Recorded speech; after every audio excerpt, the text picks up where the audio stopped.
Tingnan po yung resulta. Ito po yung resulta ng grilled na isda na pagluto na. Tingnan mo, di ba?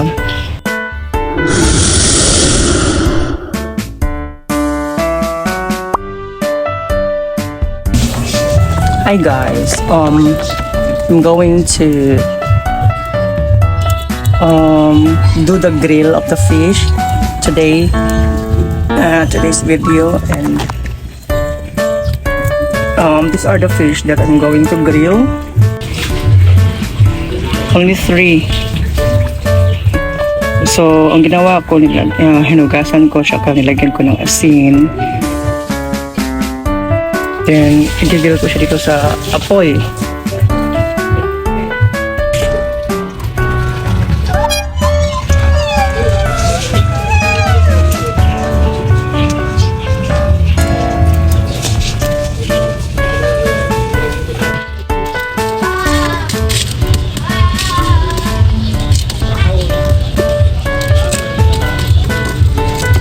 Patayin ko muna po yung apoy para hindi po masusunod yung isda.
So, tatlong isda lang po i-grill ngayon to this video para sa almusal.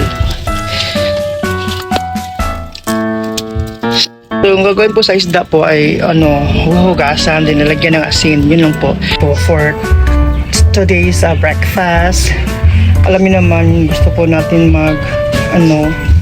kumain ng grilled na isda, lalo na pag ito maulan, di ba? Kasi today's weather is maulan talaga siya. Tingnan nyo.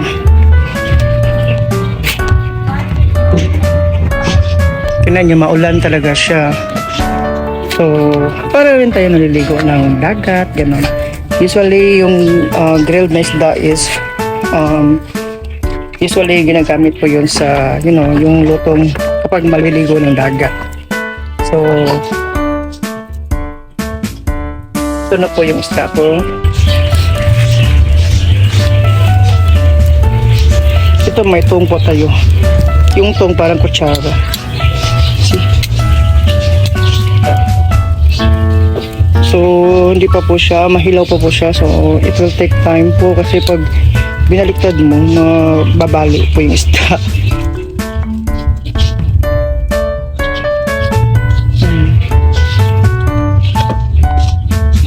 Paypayan po natin.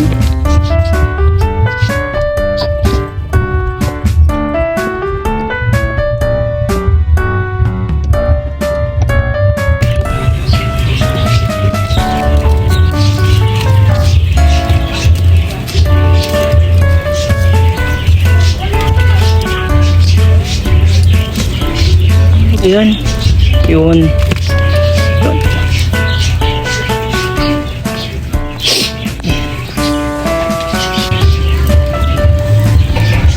Ano talaga yon?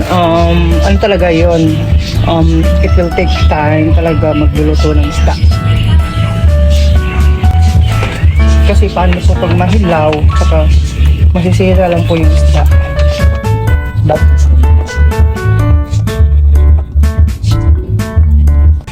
At saka i-check po natin kung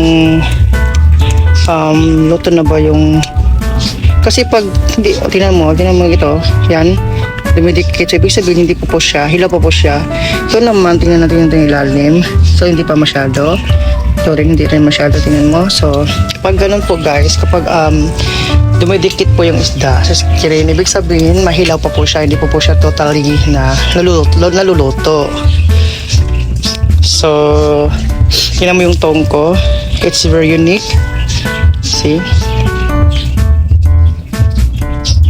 Yan. So, magpapaypay po tayo para yung baga po is hindi po mamamatay at saka yung madali lang po maluluto yung isda.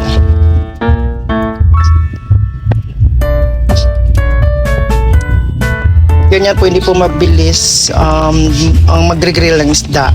At saka masarap po ngayon i-grill ng isda kasi maulan. Para ka na rin naliligo ng dagat. Usually, yung grilled ng isda po, usually ginagamit po yon maganda sa kapag maliligo po ng dagat.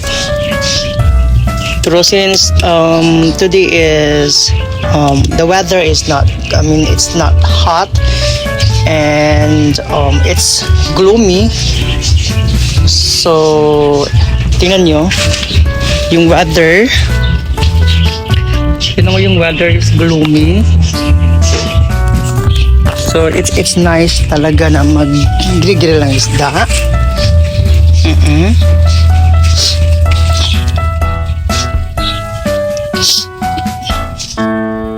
Medyo mausok lang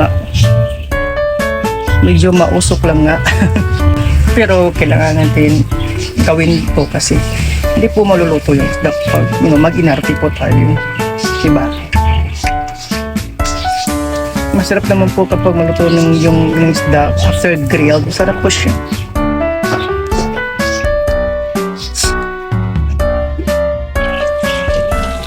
So guys, mga color cake.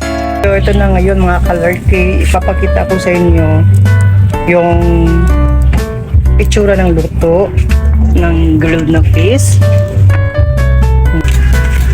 So after 48 years, tingnan po natin yung to. Yan, yung ganyan po. Yung hindi po siya medyo nasisira na po yung isda kasi sa kakabaliktad-baliktad ko pa yun.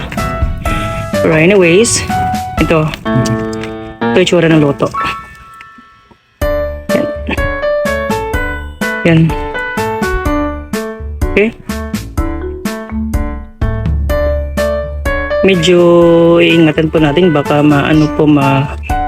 dudugmok po yung isda.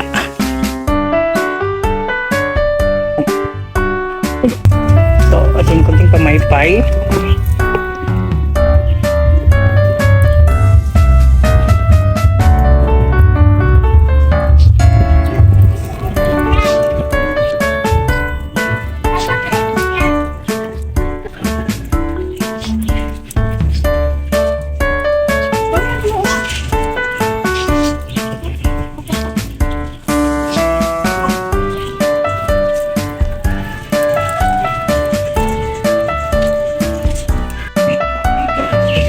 Tingnan po yung resulta. Ito po yung resulta ng grilled na isda na pagluto na. Tingnan mo, di ba? Actually, masarap talaga siya kainin. Lalo na pag naliligo kayo ng dagat. At lalo na pag yung weather is not really hot. Yung sarap talaga niya. Tingnan mo. Diba? This is grilled fish. Medyo pangit lang pagkaluto ko, but this is the outcome. Pag gusto nyo pang lutuin masyado, so nasa inyo na yun. Kung gusto nyo pang lutong-luto or gusto nyo pang sunog na sunog. But for me, it's fine only to be cooked like this. But I want to be like, something like, yung mataste mo talaga yung meat ng isda.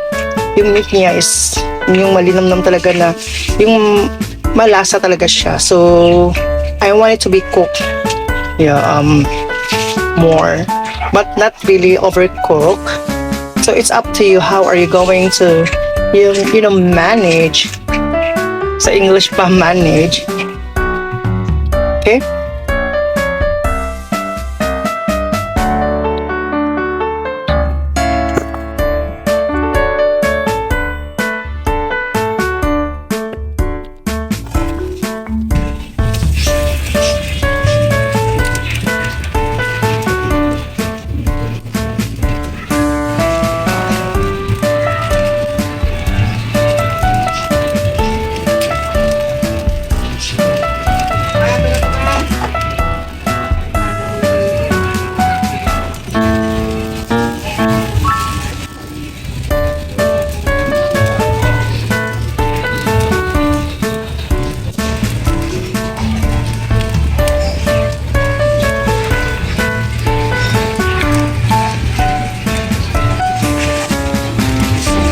So, ayan po yung mga color key. So, I think it's already cooked.